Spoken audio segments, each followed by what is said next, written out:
परमपिता परमात्मा पूर्ण ब्रह्म सारी सृष्टि के रचनार कुल मालिक कबीर देव जी की असीम कृपा से आप जी परमात्मा की अमृत वाणी को सुन रहे हो।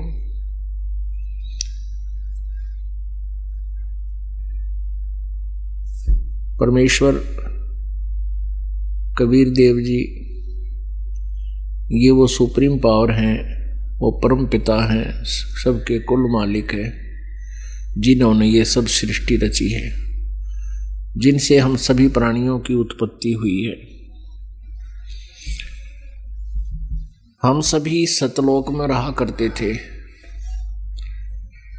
वहाँ कोई जन्म मृत्यु नहीं था, वृद्धावस्था नहीं थी। सतलोक के अंदर कोई किसी वस्तु का अभाव नहीं था, कोई कार्य नहीं था हमको।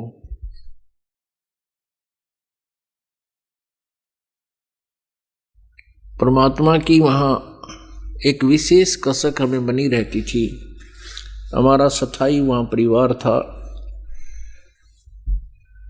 बहुत ही अच्छे हमारे महल वहाँ पर बने हुए थे।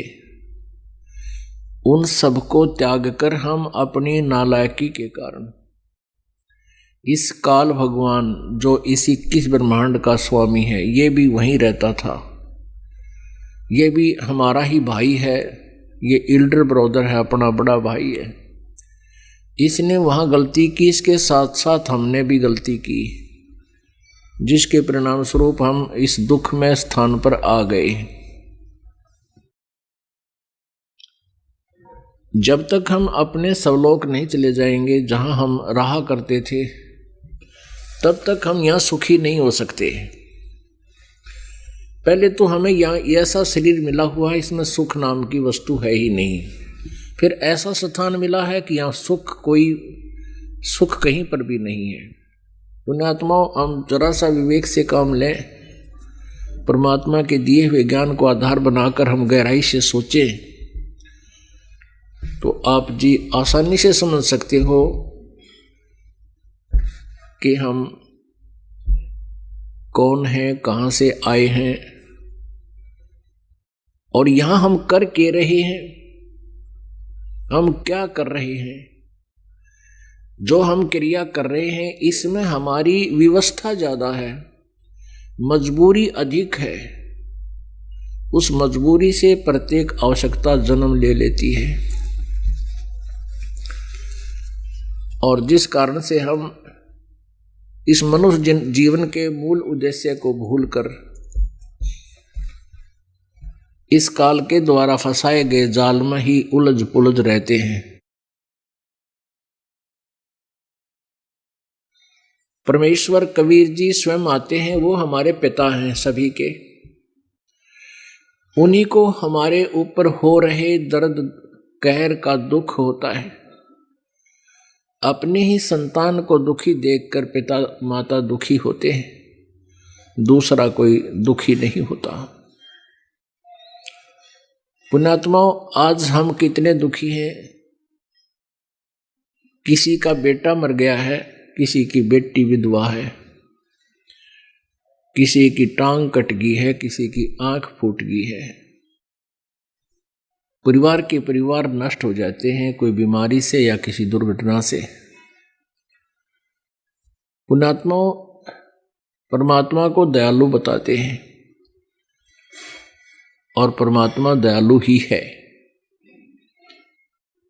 और यहां देखते हैं तो दया नाम की चीज कहीं भगवान के इतिहास में नजर नहीं आ रही।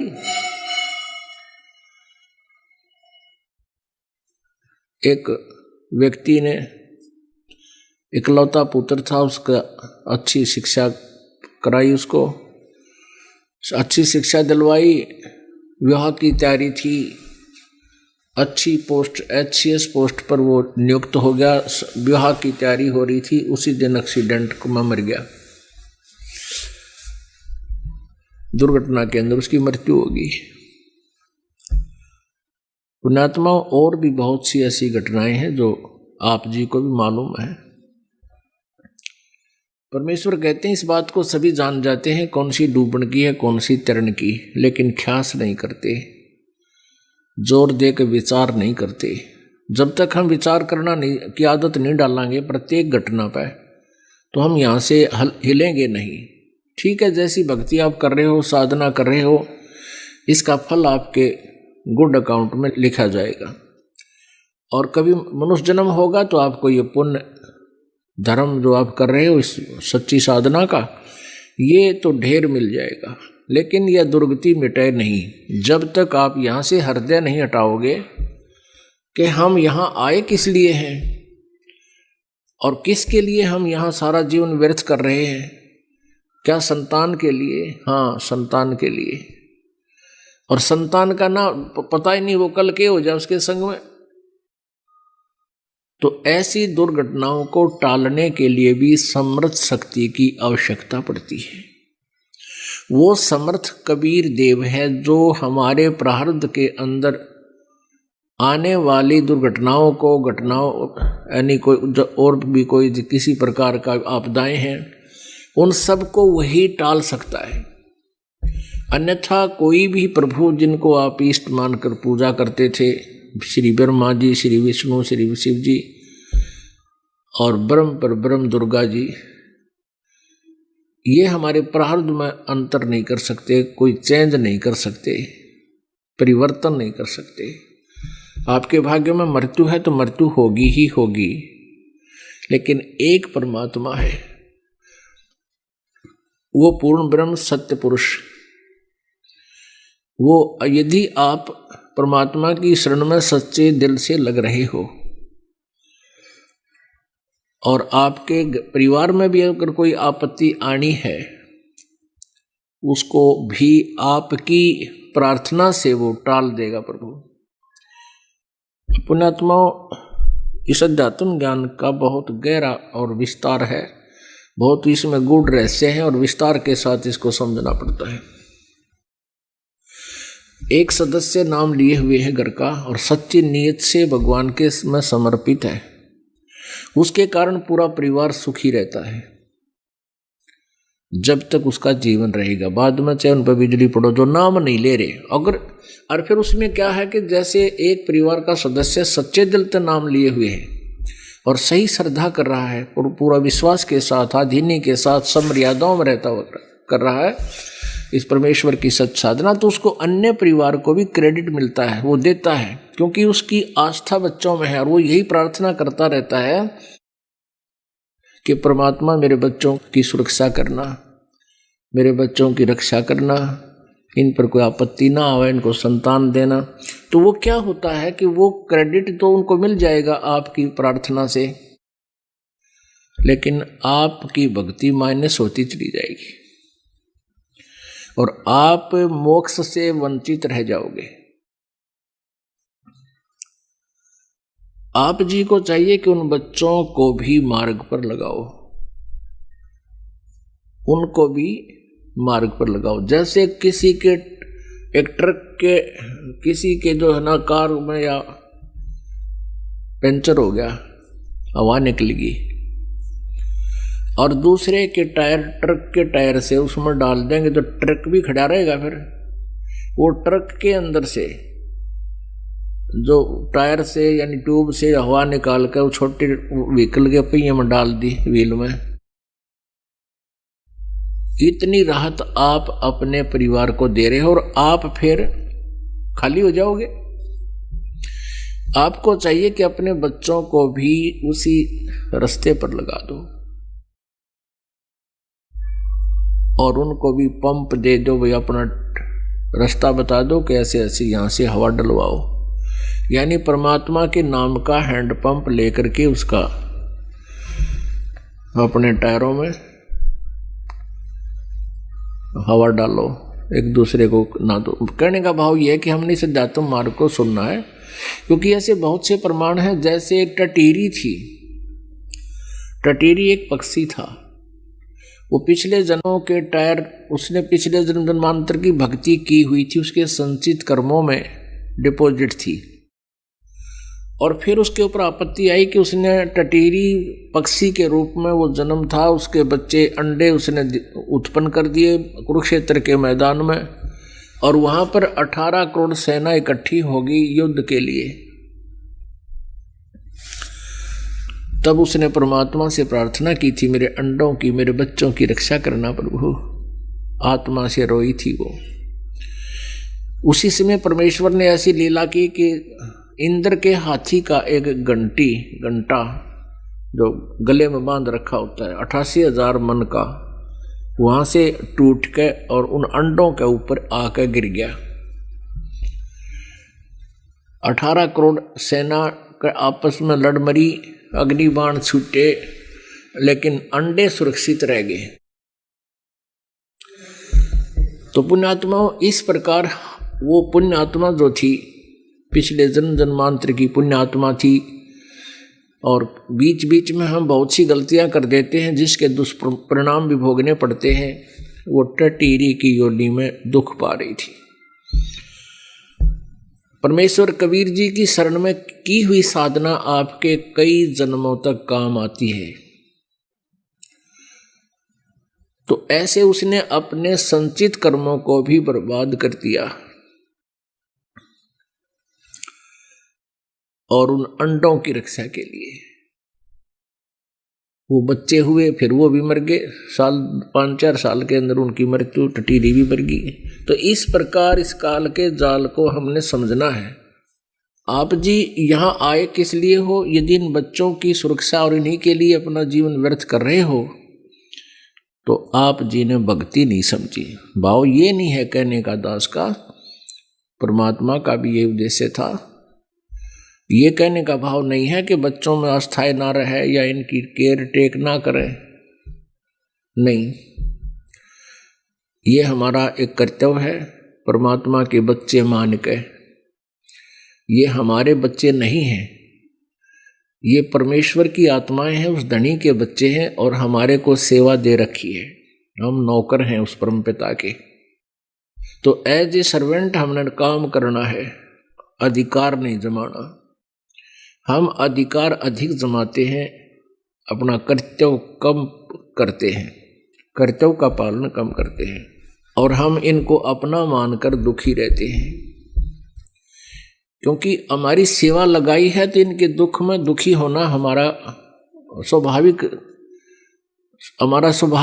जो है ना स्वभाव बना हुआ है। कि जैसे कोई नौकर है और नौकर का उस मालिक का बच्चा किसी कारण से दुखी है, उसको तो वो भी दुख होता है उसको साथ में, नौकर को।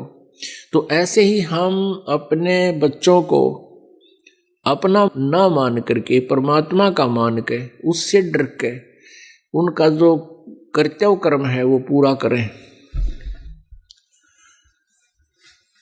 और परमात्मा की भक्ति में नागा नहीं होना चाहिए, उसमें कमी नहीं आनी चाहिए। इस प्रकार हम अपने इस दैनिक कार्य को करते हुए, मनुष्य जीवन के कर्तव्य कर्म को करते हुए भी हम मोक्ष प्राप्त कर लेंगे। तो हम कहने का भाव यह है कि बच्चों को भी परमात्मा के चरणों में लगाना चाहिए और वो नहीं मानते हैं तो अपने जीवन के साथ खिलवाड़ करना बुद्धिमता नहीं है, उनको उनके भाग्य पर छोड़ दे। तो ऐसे हम यहां से निकल सकेंगे। नहीं तो बच्चे नहीं मान रहे हैं, उनका दुर्भाग्य है, कर्महीन है वो तो डूबेंगे, गेल आप जी को भी ले डूबेंगे। इसी प्रकार अगर बच्चे ठीक लगे हुए हैं, माता पिता भक्ति मार्ग को स्वीकार नहीं करते हैं, तो अपनी भक्ति को उन माता पिता के लिए बर्बाद नहीं करना चाहिए। माता पिता का कर्तव्य कर्म जो हमारा फर्ज है वो अवश्य करना चाहिए, उनको प्रार्थना करनी चाहिए, उनकी बुराई छुटवानी चाहिए। कोई हुक्का पीवा है या कोई बीड़ी पीवा है, कोई शराब पीता है, तो हम परमात्मा के बच्चे हो गए, आपको ज्ञान हो गया। आप जी को चाहिए कि माता पिता से रह रहकर प्रार्थना करें विनम्र भाव से कि आप भी भजन करो, आप नाम लो। मनुष्य उसको ज्ञान सुनावे, उनको पुण्यात्मा है वो मान जाती हैं। और फिर भी कोई अनाड़ी है, माता पिता नहीं मानते हैं, तो उनके साथ अपनी भक्ति को नाश नहीं करना चाहिए। बात ये भी नहीं है कि उनका आदर नहीं करे, उनकी सेवा नहीं करे, खूब करे, एज ए फादर मदर उनकी पूरी श्रद्धा रखे, उनका सत्कार करे। ठीक है, वो अपने कर्म के आधार से दुखी हैं तो क्या करे, इलाज करावे, डॉक्टर को दिखावे, सेवा करे उनकी, पैर दुख हैं तो पैर दबावे, सिर दुख है सिर की मालिश करे, पूरी सेवा करे, लेकिन अपनी भक्ति बर्बाद नहीं करे। यदि आपने मोक्ष चाहिए, कहते मात पिता मिल जाएंगे, मात पिता मिल जाएंगे, 184 मोह, ये सतगुरु सेवा और बंदगी, भाई फेर मिलन की ना। आज हम माता पिता हमारे, ठीक है, हम अपनी भक्ति आशीर्वाद उनको प्रार्थना करें भगवान से, हे परमात्मा इनको ऐसे कर दो, वैसे कर दो, स्वस्थ कर दो। ये हम पहले तो कहा करते थे कि भगवान इनको स्वस्थ कर दो, और आप जी की भक्ति से वो स्वस्थ अवश्य हो जाएंगे, लेकिन आपकी कमाई का बहुत अंश, बहुत ज्यादा भाग समाप्त हो जाएगा।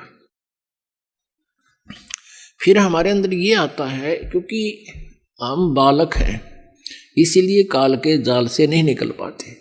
फिर कई कहते हैं भी माता पिता के लिए क्या हम इतना नहीं कर सकते, जिन्होंने हमारे लिए इतना किया, पाले पोसे, क्या हम उनके लिए दुआ नहीं कर सकते? अब ये तो बालका वाली बातें हैं जो ये दास आपको समझाना चाहते हैं कि ये माता पिता तो बहुत मिल जाएंगे, गधे बनोगे वहाँ माता पिता, कुत्ते की योनि में जावांगे वहाँ माता पिता, बैल गाय बनेंगे वहाँ माता पिता। अब भक्ति नहीं मिलेगी फिर वहाँ पर, वो पिताजी भी कि तक गधा बनेगा और आप भी गेला वहीं पर गधे बने पाओगे, वो उसकी गर्दन पकड़ेगा और वो उसकी गर्दन पकड़ेगा, फिर कोयसे के सूत में नहीं आवेगी। अब इस ज्ञान को बालकों के उस पुराने आधार से नहीं तोड़ना है, परमात्मा के ज्ञान के अनुसार फूक फूक के कदम रखना है। यदि आप जी ने यहाँ से चलना है और यहीं रहना है तो फिर आप कुछ भी करते रहो, आपको और अन्य साधना जहाँ आप और कर रहे थे वो तो एक अन्य की नहीं थी, यहाँ आपको भक्ति का ढेर हो रहा, आपकी सुमन का, आपकी कमाई का, आपका दान का, क्योंकि ये शास्त्र अनुकूल साधनाएं। लेकिन इन मर्यादाओं का पालन नहीं करोगे तो आप इतना कुछ कमा कर भी यहीं रह जाओगे, पार नहीं होगे। कई बोली आत्माएं कहती हैं हम क्या अपने माता पिता के श्राद्ध भी नहीं निकाल सकते, उन्होंने हमारे लिए इतना कुछ किया। उनके लिए आप इतना कर सकते हो, अपनी दुआ ना समाप्त करके, आपके माता पिता बीमार हैं, अस्वस्थ हैं, उनको दुआ ना करके केवल उनके लिए कोई ऐसा धार्मिक अनुष्ठान उनके निमित्त आप करा सकते हो, यहाँ अखंड पाठ करवा सकते हो, उससे भी उनको बहुत राहत मिल सकती है। लेकिन अपनी दुआएं नहीं किसी को देनी चाहिए, बद दुआ भी नहीं देनी चाहिए, वो भी हमारे ऊपर भार बनता है, हमारी कमाई नष्ट होती है। और शुभ कामनाएं भी नहीं देनी चाहिए, वो भी हमारे ऊपर बाहर, हमारी कमाई नष्ट होती है। हाँ, उनको ज्ञान दे, आपके निकटतम जैसे भाई है अपनी बहन के निमित्त, माता के निमित्त और अपनी पत्नी के निमित्त, बच्चों के निमित्त जो नहीं मार्ग पर लग पा रहे उनके निमित्त को पाठ करा सकते हो, उससे उनको शुभ संस्कार मिलेंगे, पुण्य मिलेगा और उनसे धीरे धीरे हो सकता है उनका माइंड भी परिवर्तित हो जाए और वो भी फिर मार्ग पर लग सकते हैं, नहीं तो उनको उसका सहारा अवश्य मिलेगा। तो इसका ये विकल्प है। तो पुण्यात्माओं, परमात्मा बताते हैं एक लेवा एक देवा दूतम और कोई किसी का पिता नहीं पूतम। ये ऋण संबंध जुड़ा एक ठाठा, अंत समय सब बारा बाटा। एक जैसे एक बच्चा, एक लड़का इतना लायक है, पिताजी तो दारू पीवे हैं और ताश खेलता सारा दिन, बोल रहे तो लड़न न हो जा, और बेटा उसकी सेवा करता है, कमाता है, पिताजी शराब पीता है, तो वो पिताजी उस पुत्र से पिछले जन्म में लिया हुआ किया हुआ जो कुछ उसका अपना प्राप्त कर रहा है। एक बेटा ऐसा है, माता पिता कमा रहे हैं और वो गुटी लगाता है, जुआ खेलता है और पैसे को बर्बाद करता है।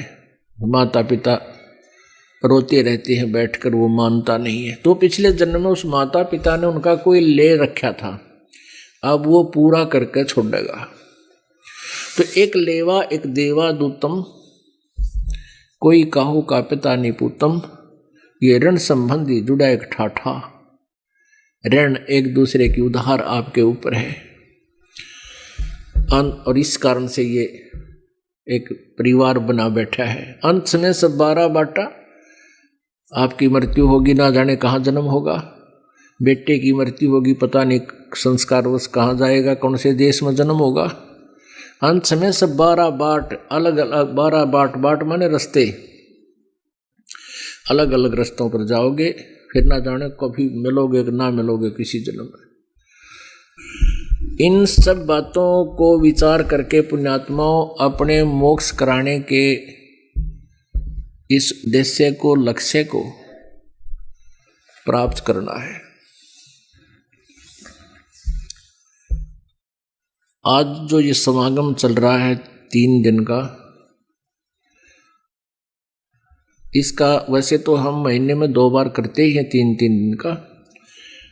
इसका एक विशेष उपलक्ष्य है कि इस दास को फाल्गुन की अमावस्या वाले दिन उपदेश प्राप्त हुआ था, गुरु जी से नाम मिला था।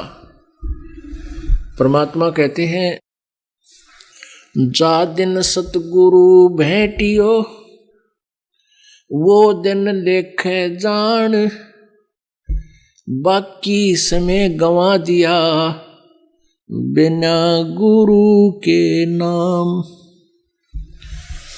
परमात्मा बताते हैं कि जिस दिन आप जी को पूर्ण संत से उपदेश प्राप्त हुआ, आपका वो जन्मदिन है, वो आपका हैप्पी बर्थडे है। बाकी जो हम पहले लोक वेद के आधार से बर्थडे मनाया करते थे, वो हमने अब नहीं मनाना। उसको हम खुद हैप्पी बर्थडे मानना है, वो तो बड़ा दुख था हमारे ऊपर, कैर टूटा, जन्म हुआ, ना जाने कितने कष्ट जीवन पर आवेंगे। कोई बच्चा हो गया तो मर जाएगा, कोई बचेगा ना बचे, कोई बीमारियां, 100 प्रकार की समस्याएं, दिन रात धक्के खाने। वो कौन सा जन्म था, वो कौन सा हैप्पी बर्थडे था? वो तो ब्रांड माटी डे था, और उसने हम हैप्पी बर्थडे मनाया करते। अब जिस दिन आप जी को उपदेश मिला वो नोट कर ले, आपका वो हैप्पी बर्थडे है।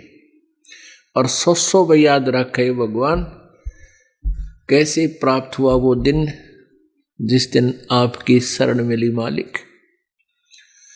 तो आज वो ये दिन जो है अमावस्या वाला, फाल्गुन की अमावस्या वाला दिन, ये वो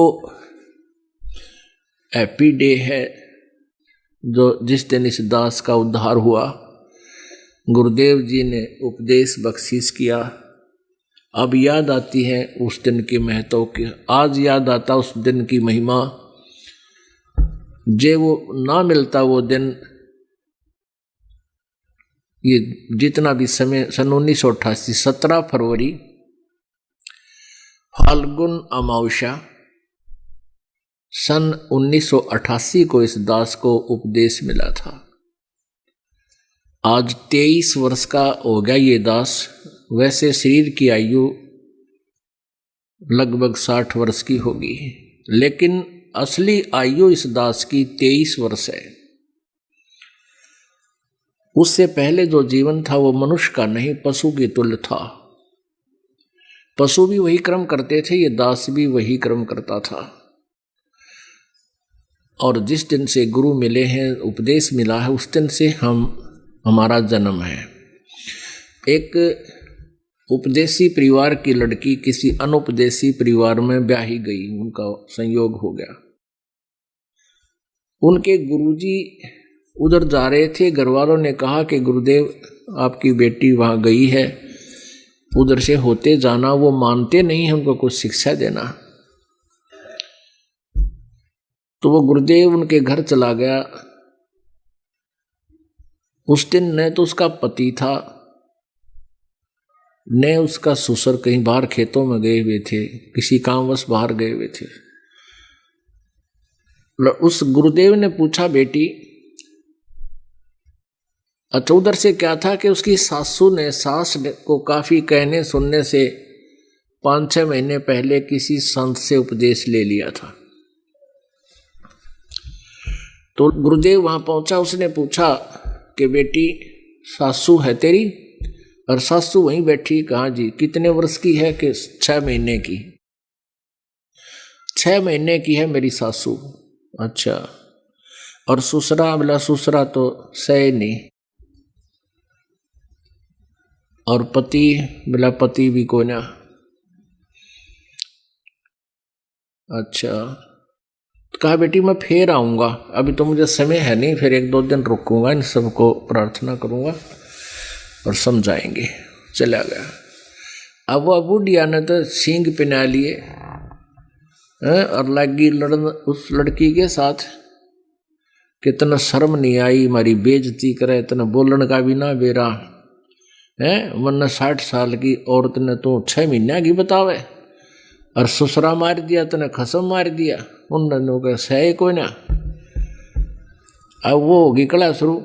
अब ऐसे होता जगत और भगत का न्यू बैरोस है, उनके सारे नियम और उलट होते हैं। अब बुढ़ा आया सामने, बुढ़िया ने तब होगी शुरू, फिर सारे प्रवचन सुनाने बोली, किसी घर की आएगी या देख। मन्नत न्यू कहा 6 महीने की। इनके गांव में तारा था एक बाबा जी, और उन्होंने पूछा था तेरी सासू से कितने दिन की है? तेरी सासू है? नो बोली कोई सासू तो 6 महीने की है। मुझे तो 6 महीने की बतावे, और तन्ने तेरे बारे में कहती ससुरा तो मेरा सही को ना। और खसम न भी नो बोले, अपने मेरे लड़का भी मार दिया इसने, तेनों को भी कोई ना।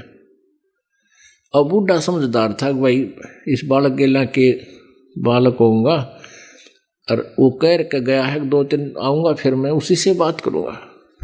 तो उस वृद्ध ने उसके ससुर ने जब वो आया संत, उससे पूछा, महाराज जी इस लड़की ने बहुत गलत शब्द प्रयोग किए और हमने इस बात का घना दुख हो रहा है। अब क्या शब्द प्रयोग किए? कि उसने आपकी बात हो रही थी जब मेरी पत्नी को, अपनी सासू जो 60 वर्ष की है लगभग, उसको तो नहीं बोली कि 6 महीने की है, और मैं देख तेरे आगे जीवित बैठा, मेरे बारे में क्या बताया था उसने? ससुरा सही कोई ना। या कितनी नालायक लड़की है। और अपने पति के बारे में भी नो कही थी उससे, वो भी कोई ना। कि वह रांड होगी भाई। तब उस महात्मा ने कहा कि चौधरी साहब बात सुनो मेरी, ये हमारे कोड वर्ड थे, ये थारे समझ में बात आने की कोई नहीं थी। वह बुढ़िया बैठी, वह लड़की भी बुला ली, सारे बैठ गए, वो इकट्ठे हो गए। जब उस महात्मा जी ने कहा कि जिसने नाम नहीं ले रखा, भक्ति नहीं करता, उसका मनुष्य जीवन नहीं है, वो तो पशु के साथ जीवन है। और इस बुढ़िया ने 6 महीने पहले नाम लिया होगा। वह बुढ़िया बोली, हाँ जी 6 महीने पहले नाम लिया था मैंने। एक महाराज जी आ रहे थे गांव में, और इस थारी बेटी ने दबाव देकर मुझसे नाम दिलाया था, मुझे नाम दिलाया। तो इसलिए तेरे को तो नो बता रही थी 6 महीने की से बुढ़िया। इससे पहले का माई तेरा जन्म पशु के साथ था, मानस का नहीं था। और जिस दिन तक नाम मिला उस दिन तक तेरा मनुष्य का जीवन प्रारंभ है, इसलिए तू 6 महीने की बताई। अच्छा महाराज जी मेरा तो गलती होगी, और मन तो बहुत गलत सलत बोल दिया बेटी ताई। अब कोई बात ना, बिना ज्ञान के ऐसे हो जाता है। और ससुर ने नाम नहीं ले रखा, इसलिए इसने नौका कि तो सही को नहीं। तो बूढ़े के भी इस बात का असर हो गया। अक महाराज जी बात तो तेरी 16 ने काफी ज्ञान समझा। तो उस ससुर ने भी नाम ले लिया, फिर पति ने भी उपदेश ले लिया। एक पुण्य आत्मा, अच्छे घर की बेटी, सत्संग परिवार की, दूसरे घर को जाकर भी ऐसे सुधार देती है। तो जिस दिन से आप जी को उपदेश मिला है वो आपका जन्म है, और बाकी का जो जीवन है आपका वो व्यर्थ गया। फिर भी कहते हैं जीना तो थोड़ा ही भला। कई बुजुर्ग ऐसे होते हैं जब तक हमें उपदेश प्राप्त नहीं हुआ तब तक हमारा जीवन व्यर्थ होता है, और मानुष जीवन पाकर परमात्मा की भक्ति नहीं करते हैं तो अब ये पशु तुल्य जीवन बताया सतगुरु ने। तो गुरु जी भी पूरा हो। देखो परमेश्वर कबीर जी आते हैं, वो चारों युगों में अपना ज्ञान प्रचार करते हैं, और उस ज्ञान के अंदर दम होता है, बाकी ज्ञानों में दम नहीं होता। तो उस परमेश्वर के ज्ञान को आधार बना के ये नकली संत भी नाम देते फिरते हैं, उसी आधार से वो नाम ले लेते हैं, लेकिन उनको और लाभ कुछ नहीं होता नाम का, जो क्योंकि अधिकारी नहीं है। लेकिन इतना अवश्य हो जाता है कि उनके बताए अनुसार वो बुराइयों से बच जाते हैं। बीड़ी शराब मांस तम्बाकू अगर वो छुड़वा देते हैं उनका, तो उन पापों से बच जाते हैं। और ये समय आता है कोई बहुत लंबे समय के बाद, जैसे परमात्मा 600 वर्ष पहले आए थे, उसमें आप जी को उपदेशी बनाकर और आपकी बैटरी चार्ज करके आपको इतनी भक्ति करवाएंगे कि इस युग तक, अब इस पिछली पीढ़ी तक आप जी का मनुष्य जीवन चलता हुआ आ रहा है। और केवल आप जी को 5 नाम देकर गए थे वो। इन 5 नामों से 600 वर्ष पहले केवल 5 नाम दिए जाते थे। परमात्मा ने और नाम नहीं देते थे, और केवल कुछ एक पुण्यात्माओं को, जो विशेष आत्माएं थी, उनको ये सभी मंत्र दिए गए थे, लेकिन उनको आगे दान करने का आदेश प्रभु ने नहीं दिया था। वो कौन सी पुण्यात्माएं हैं जो 600 वर्ष के दौरान, आज से 600 वर्ष के बीच में जिनसे परमात्मा मिले?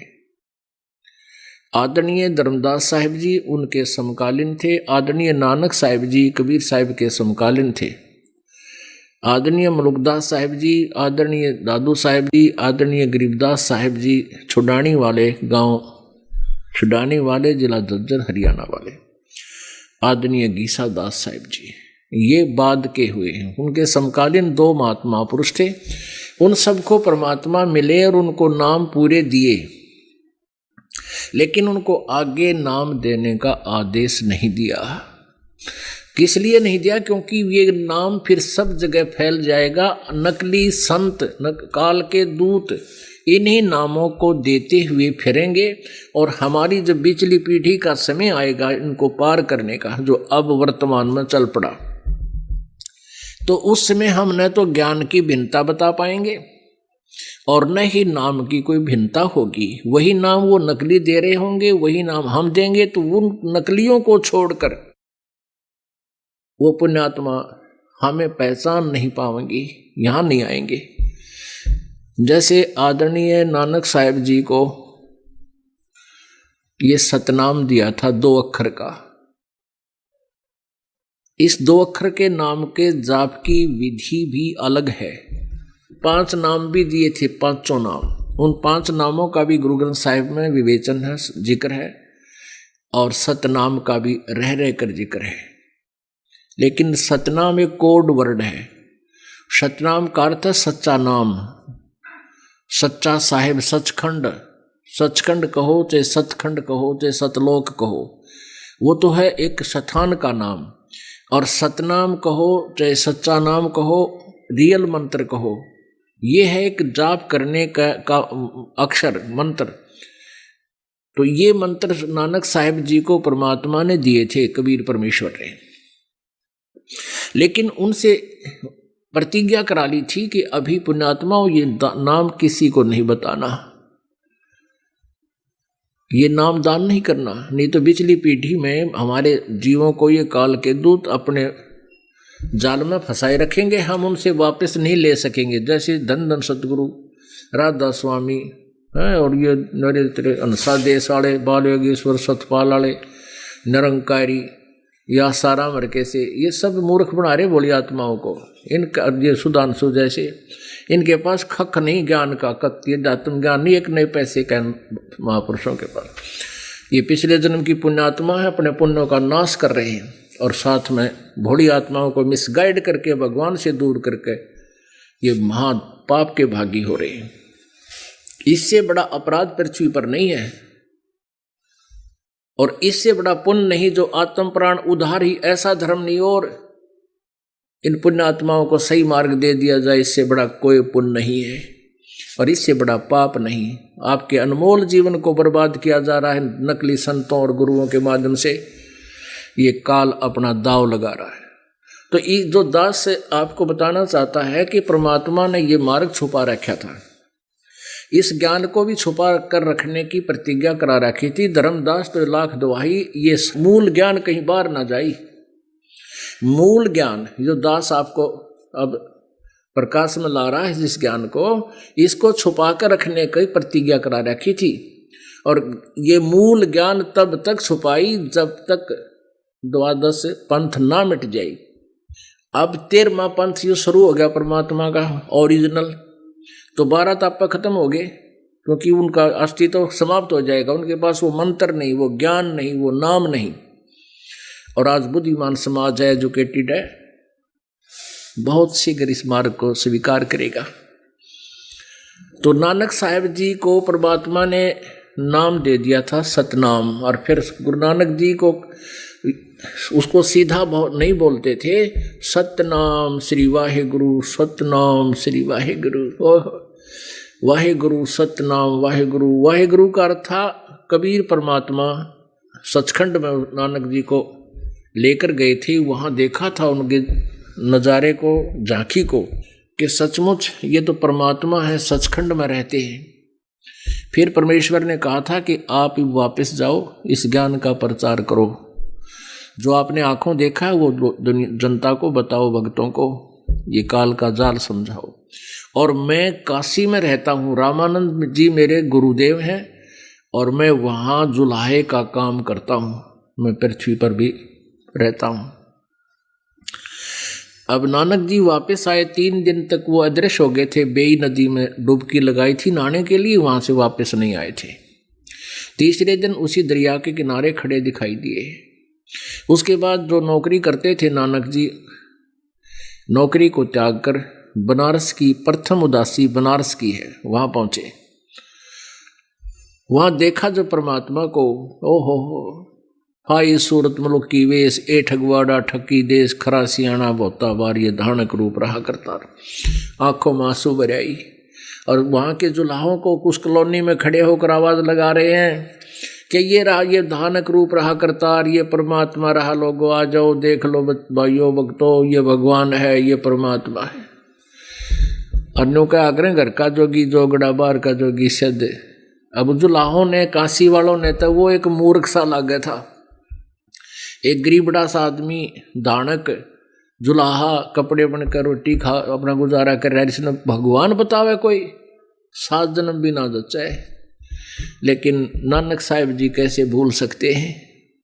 फिर नानक साहिब जी को उपदेश दिया कि वहाँ आना, सतनाम दूंगा। तो उससे पहले वाहेगुरु सतनाम, वाहेगुरु सतनाम, सतनाम मिले, वाहेगुरु वाहेगुरु। जब परमात्मा मिले देखा तो हो, ये तो वही वाहेगुरु, यानी वो परमात्मा ही ये गुरु रूप में पृथ्वी पर विराजमान है। आदरणीय गरीबदास साहिब जी को भी परमात्मा ऐसे ही सचखंड लेकर गए थे और फिर वापस छोड़ा था। उनके अंतःकरण में ये तत्व ज्ञान भर दिया था, उनका ज्ञान योग और दिव्य दृष्टि खोल दिया था। तब आदरणीय गरीबदास साहिब जी ने कहा था, अम सुल्तानी नानक तारे दादू को उपदेश दिया, जात जुलाहा भेद न पाया, ये काशी माहे कबीर हुआ। हम यानी मुझे पार किया, अब्राहिम सुल्तानी अधम को पार किया, दादू जी को पार किया, नानक जी को पार किया। हम सुल्तानी नानक तारे और दादू को उपदेश दिया। वो जाति जुलाहा, वो धानक जात में उत्पन्न प्रगट परमात्मा, और भेद नहीं पाया, वो काशी माहे कबीर हुआ। अब परमेश्वर कबीर कहते, झांकी वे कबीर की नानक की वाह, और वह सिखा का गलपड़ीब कौन छुटावे था। अब नानक जी ने परमात्मा को देखा था सतलोक में, झांकी, एक झलक। जैसे आप 26 जनवरी पर देखते हो ना भाई, अब झांकी आ रही है हरियाणा की, उसमें हरियाणा के अंदर जो भी उनका प्रोग्रेसिव वर्क होते हैं, कोई अच्छे स्थल होते हैं, उनकी एक झांकी बनाते हैं, तस्वीर बनाते हैं, उसको सजा दजा कर एक ट्रैक्टर से पहले लेकर चलते हैं। तो उस झांकी में वहाँ के हरियाणा में जो भी प्रोग्रेस हो रही है, या कोई अच्छा स्थल है, कोई धार्मिक स्थल है, या कोई और अच्छी कोई इंडस्ट्रीज लगी हैं, प्लांट लगे हैं, उनके उसके अंदर एक मॉडल बनाए होते हैं, उसको झांकी बोले हैं, नज़ारा। तो ऐसे कहते हैं सतलोक में परमात्मा को देखकर झांकी वेख कबीर की, नानक कीती वाह वाहे गुरु वाहे गुरु। ओए होए होए, उन्हें तो हृदय से कहा था वाह वाह वाह, ओ ये है भगवान। और फिर कभी गुरु रूप में बनारस में मिला, जब ने कहा था वाहे गुरु सतनाम वाहे गुरु। ओए होए, कहते ये गुरु मिला और सतनाम मिला। जब बात बने सतनाम मिल गया तो मालिक ने कहा था कि इसको बताना नहीं दोनों अक्षरों को, आप किसी को ये दान भी नहीं करना, आप अपना कल्याण कराओ। अपनात्मा,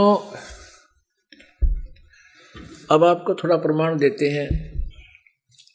अब ये प्रमाण आपके समक्ष होगा कि नानक जी साहिब को, आदरणीय नानक साहिब जी को परमेश्वर कबीर जी ने वो सच्चा नाम सतनाम 2 अक्षर का दिया था, लेकिन उनसे कह दिया था कि इसको आगे दान नहीं देना। पूरे सिख धर्म में कहीं पर भी सतनाम का उपदेश नहीं है। तो इससे आपको विश्वास होगा। अब दास को तो पहले ये बातें आपको बताया करता था। अब परमात्मा की कृपा से जो सिख समाज के अनुयायी हैं वो भी बुद्धिमान व्यक्ति हैं, परमात्मा की चाह है। उन्हीं में से एक भक्त ने जन्म साखी बालाजी वाली को पढ़ा और उसमें समुद्र की साखियों में देखा। उसने इस दास को दिखाया, जी आप सही कहा करते थे, आज हमारा दृढ़ विश्वास हो गया। ये बालाजी वाली साखी को एथेंटिक मानता है पूरा सिख समाज, सिख धर्म, और उसमें ये 2 अक्षर का मंत्र स्पष्ट लिखा हुआ है। और मना किया हुआ नानक जी ने कि तुमने इसको जाप नहीं करना। ये देखिएगा, जन्म साखी भाई बालाजी बाले वाली, सब तो वड्डी भाई बाले वाली जन्म साखी।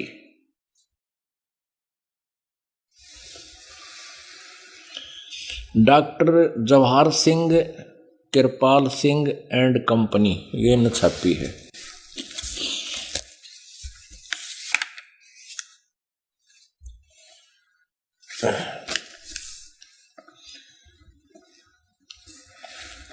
ई जन्म साखी अज तक छप चुकियां नालों वड्डी है, सब तो वड्डी ते पुरातन यानी पुरानी है।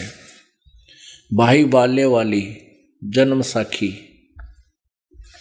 श्री गुरु नानक देव जी दी, जन्म साखी श्री गुरु नानक देव जी दी।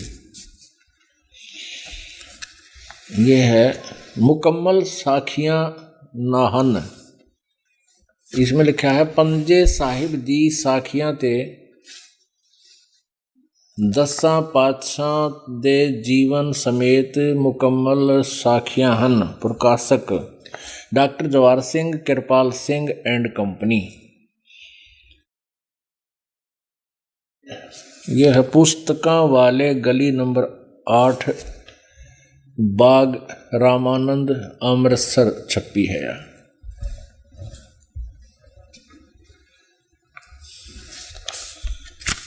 अब इसके आप जी को दिखाते हैं 547 पृष्ठ पे, 547 पृष्ठ पे।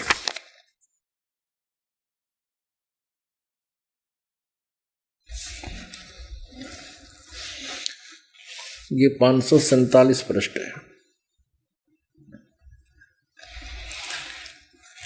समंदर दी साखी, यहां शुरू करते हैं। बाला संधु उवाच, जैसे गीता जी में है ना कृष्ण उवाच, तो बाला संधु वाच यहाँ से शुरू होता है। ताते हे गुरु अंगद जी, जद गुरु नानक जी अजीते पासों विदा होए तां मर्दा ने कहा कि सच्चे पातशाह जी असा समुद्र ता देखिया पर लंका ना देखी जिथे रामचंद्र जी चढ़ाई कीती है। ता गुरु नानक जी कहा चलो भाई बाला ते मर्दाना तुहानू रंज नहीं करना, आखी मीटो, आखी बंद करो, आखी मीटो। जा आखी मीट के खोलियां ता समुद्र दे कंडे यानी किनारे जा खड़े होए ते आखण लगे बाला जी ते मर्दाना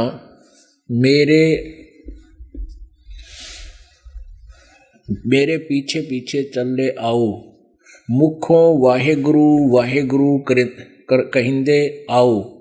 ते आगे आगे गुरुजी तुर पे जैसे धरती ऊपर तुरदे सन, समुद्र के ऊपर चल पड़े तुरदे सन, उसे तरह समुद्र ऊपर तुर पे जा चले यानी चले जाओ थे, चले जावण ते पीछे बालाजी मर्दाना जावण। ता मर्दाने विचार किया कि गुरु नानक देव जी ओम सोहम जपदे जांदे हन, ओम सोहम जपदे जांदे हन। ता मर्दाना भी ओम सोहम लगा जपण ते लगा गोते खावण। जा गुरु नानक जी देखन ता मर्दाना गोते खांदा है। ता गुरु जी कहा मर्दाना गुरु जी करनी वल नहीं देखना, गुरु दे वचना पर चलना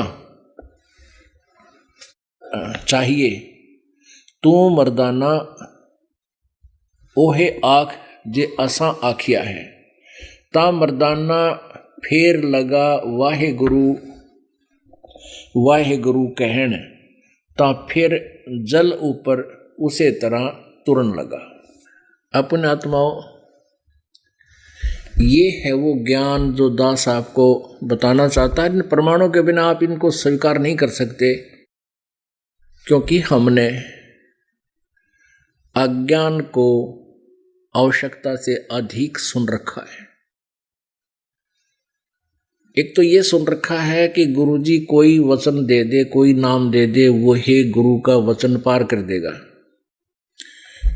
पुणात्माओं, प्रथम तो जो गुरु होगा वो एंड बैंड बोला नहीं करे, उवा वाई नहीं बकता, वो सत्य ही कहता है और जो नाम पार करने का होता है वही उपदेश देता है। अब कोई कहे कि डॉक्टर कोई भी दवाई दे दे उसी से पार हो जाएगा। यदि डॉक्टर होगा तो कोई दवाई नहीं देगा, वो वही दवाई देगा जिससे रोग कटेगा। और कोई नीम हकीम होगा वैसे कोई पुड़िया देता रहे, और श्रद्धालु जो हैं बीमार तो डॉक्टर मानकर उस औषधि को खाते रहते, लेकिन वो अपना जीवन नष्ट कर जाते हैं।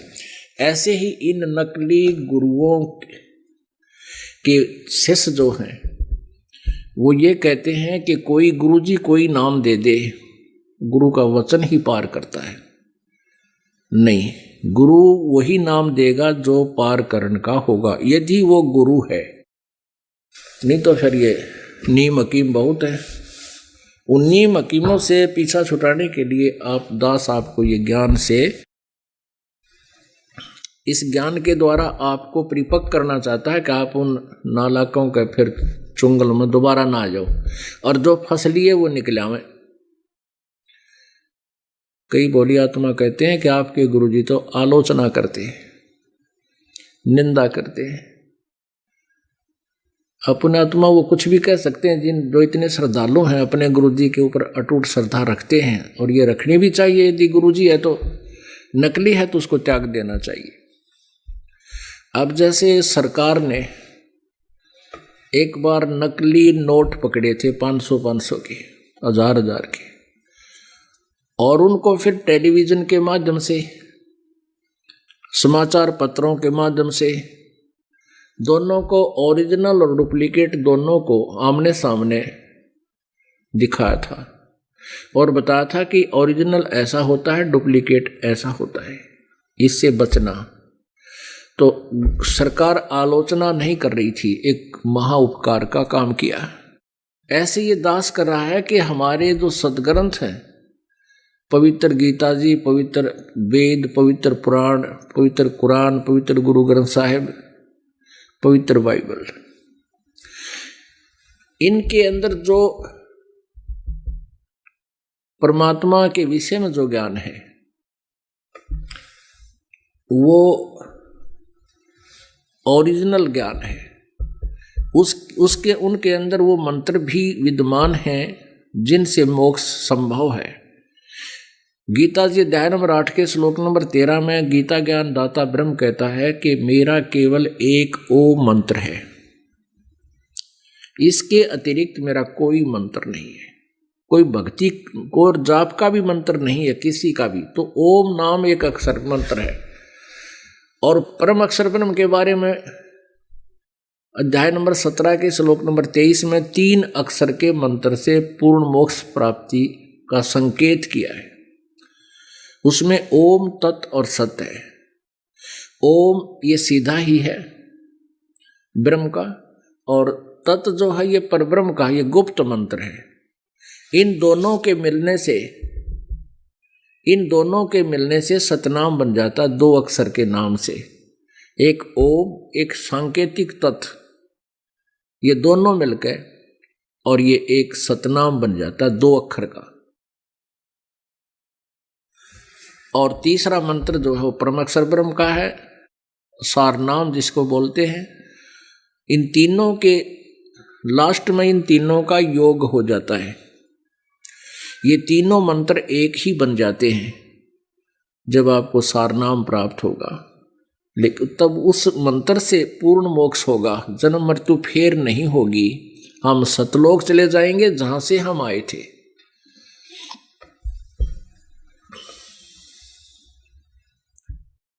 पुण्यात्माओं,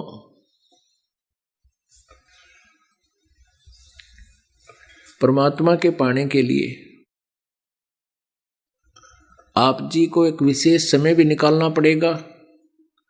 जैसे कल आपको बताया था कि हम बच्चे को एक रोजी रोटी के योग्य बनाते हैं, भैया या तो नौकरी कर ले या कोई बिजनेस व्यापार करे तो उसमें शिक्षित होगा तो मार ना खाओगा।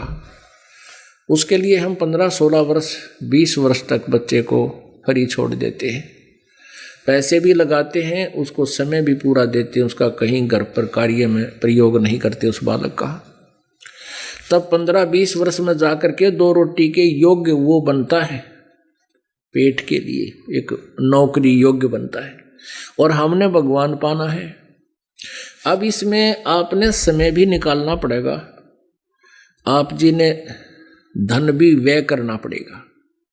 जैसे हम बच्चे के लिए पैसा भी लगाते हैं, समय भी देते हैं, क्योंकि हम उससे हम परिचित हैं कि ये बच्चा अगर पढ़ के शिक्षित हो गया और लग गया अपनी कोई नौकरी वगैरह तो अपना जीवन सफल कर लेगा, ये पैसा हमारा व्यर्थ नहीं जाएगा।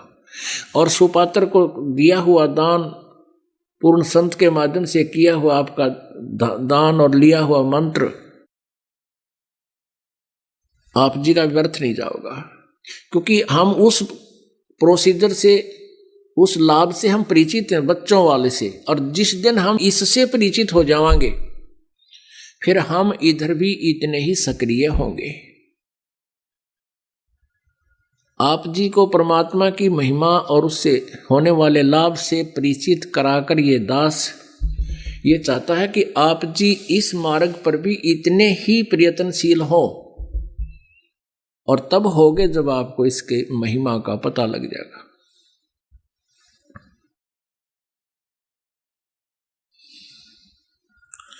उस महिमा से परिचित कराने के लिए आप जी को यहाँ बुलाया जाता है, सीडी वगैरह बनाई जाती है और पुस्तक बनाकर आपके पास भेजी जा रही है, ताकि आप थोड़ा समय निकालें। और कौन सा समय निकालें? जैसे नौकरी वाला नौकरी करता है, 7-8 घंटे उसकी सर्विस है, उसके बाद का समय आपके पास बहुत है, बहुत है। 16 घंटे है, 6 घंटे सो ले, 10 घंटे और है, 2 घंटे नहान धोन फ्रेश व्रेश में ला ले, कौन फ्रेश व्रेश होने में, फिर भी आपके पास 8 घंटे बच गए। इन 8 घंटे में गप्पे नहीं मारे, फिल्म वगैरह नहीं देखे सुने, परमात्मा के भजन में, सिमरन में, सेवा में, नाम में, दान में कहीं ना कहीं अपने मन को उलझाए रखे, तो आपका मोक्ष बहुत आसानी से हो जाएगा। 10 मानस गुरु को दीजिए, जीवन जन्म सफल कर लीजिए। तो पुण्यात्माओं, जब हमें इस परमात्मा की महिमा का ज्ञान हो जाएगा, फिर आपको एक विशेष लगन लगेगी, और जब तक वो लगन नहीं लगेगी आपकी भक्ति सफल नहीं होगी। एक तो आपको ये क्लियर कंसेप्ट हो जाना चाहिए कि दास जो ज्ञान दे रहा है ये सत्य ज्ञान है, और जो मंत्र आप जी को दिए जा रहे हैं ये सच्चा मंत्र है। इसके अतिरिक्त कोई नाम पृथ्वी पर नहीं है। यदि इसके अतिरिक्त कोई नाम दान करता है, क्योंकि नाम से मोक्ष होगा, दान, धर्म, यज्ञ, हवन ये तो एक सहयोगी क्रियाएं हैं इस मोक्ष के लिए। जैसे खेत में किसान बीज बोता है तो बीज तो एक मूल वस्तु है, और उसमें खाद और सिंचाई ये तो एक सहयोगी हैं, वो भी आवश्यक है। और बीज नहीं है और खाद और पानी डालते रहे, सिंचाई करते रहे, तो वहाँ आग अड़ंगा पैदा होगा, अड़ंगा घास फूस पैदा हो जाएगा, और समार के खेत को बीज के फिर ये प्रोसीजर किया जाएगा,